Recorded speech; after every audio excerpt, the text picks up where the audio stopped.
Now, if it's, you know, the best fight at 68 besides you and Canelo is Morrell. Yeah. If that fight happens next, is it happening too early? It's a great fight, but Yeah, I mean, I don't know, man.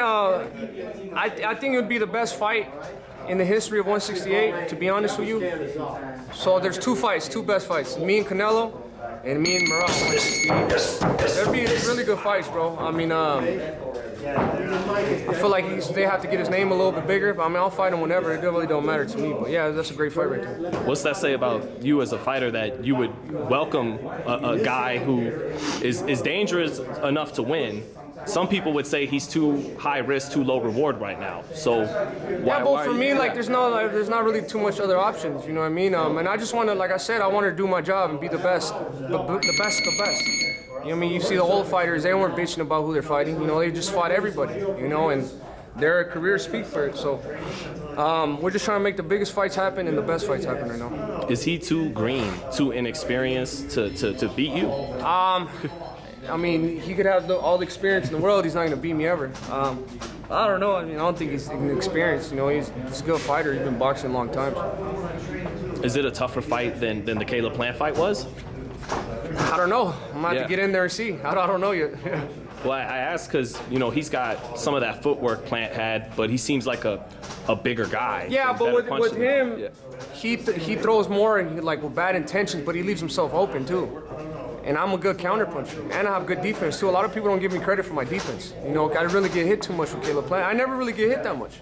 You know what I mean? So there's a lot of stuff I could do right there, and especially fighting a fighter like that is going to bring the best out of me. So I'm ready for whatever comes my way. You mentioned it.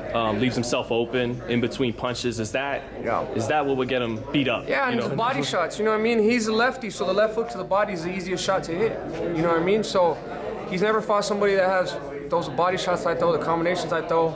I don't think he's fought somebody as big as me. You know, we're pretty much the same size, you know, same height, you know, and yeah, it's gonna be a good fight. When you look back at the Plant fight, what do you think you'll be better at your next fight? Because it looked like, especially the first 5 rounds, he gave you some problems. So what do you feel like you'll be better at? I mean, it's just experience, overall experience. Knowing that I had that type of gas tank, even in the big fights, you know, I didn't fold in the big fight. The best came out of me. So. The only problem was that he was moving around a lot. But then, you know, the stuff that I correct in the gym and stuff like that. But yeah, man, I mean, I feel like I'm ready to beat whoever. Is there a chance that you look better against Morrell and Canelo because it's not as personal?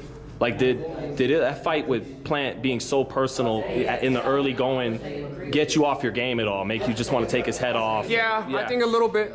But it was my first time, you know, being in a fight like that. But now that I know, you know, you got to stay a little bit more focused and not just try to knock him out with one shot. You know, more combinations, more jabs, work a little bit more. You know. Mm-hmm. And again, man, just with the Morrell. But then let me tell you too, bro. Yeah. The motherfucker was holding a lot. I went on, somebody sent me a video on TikTok of how much clinches he clinched, and it was 70 times, bro. And he did not get, I don't understand how you clinch 70 times on purpose and not get a point taken away from you. So, I mean, Kenny Bayless, you know, I love Kenny Bayless, but he played a big part of, you know, he had a big role in that of him not getting knocked out, you know what I mean? So, but like I said, it's my job to try to learn around this, you know, try to make sure it doesn't happen anymore, you know, so everything's a learning experience. Wasn't there something that kind of happened to you the night before, too, with some pizza? Yeah, bro, so what we were talking about, I was in my room, and I had fell asleep, you know, a little bit early, 10 p.m., my girlfriend was still up, and then I wake up at 2 a.m., and I see the waiter in there. So I'm like, oh, this is kind of weird. So I go down there. There's a there's a fucking whole pizza, a cheesecake, and a Coke. And I'm like, damn, I don't know. It's looking like a setup, but if they're bringing it to my room, my girl must have ordered it. I ate the first slice of pizza, I only ate one. I'm like, damn, I don't feel right. I'm gonna go upstairs and tell my girl her food's here. I'm like, hey, the pizza you ordered is downstairs. She's like, I ain't ordered no pizza. So you didn't order the cheesecake or the Coke? No, I didn't order anything. And that shit just automatically made me feel all fucked up. I had to make myself throw up. Even the next day, I left the room at 178 to the fight. And bro, when I got to the fight, my stomach was going crazy. I used the bathroom like 5 times. So I fought like at 174 or 175, you know, so that's probably the lowest I've ever been. But, you know, sometimes you get in situations like that, you have to stay solid for yourself, and, you know, you can't fold. You know, you have to stay strong in your head. So But I'm glad, you know, everything worked out how it worked out. It could have went worse. I maybe could have ate 2 slices and I would have been way more fucking, you know, sick. But well, you said that was your Jordan flu game, Yeah, right? yeah, When exactly, they got the pizza to him in Utah? yeah, my girl told me I ain't order no pizza. I'm like, damn, they got me like Jordan. But you didn't reveal that to us on fight night. There was no reason to. There was no reason to. I was just happy. Like I said, I was strong, mentally strong, and I barely started talking about it more. You know, it's just a funny story. It's a funny story, but yeah, man. Between Kenny Bayless and pizza, you were fighting more than Caleb Plant back in March? Exactly. Yeah. I was fighting a lot of people, but everything worked out, man. I worked my ass off. I knew the fight was gonna be great, and it was gonna be a tough fight, and I didn't fold, and I did my job, and I'm happy with the job that I did. Did you feel like, even though Canelo got the stoppage, you inflicted more punishment on Plant? Do you feel like you? Yeah. It was my first big fight. You know what I mean? First big fight. I think it's kind of like you kind of compare it to Canelo versus Lara.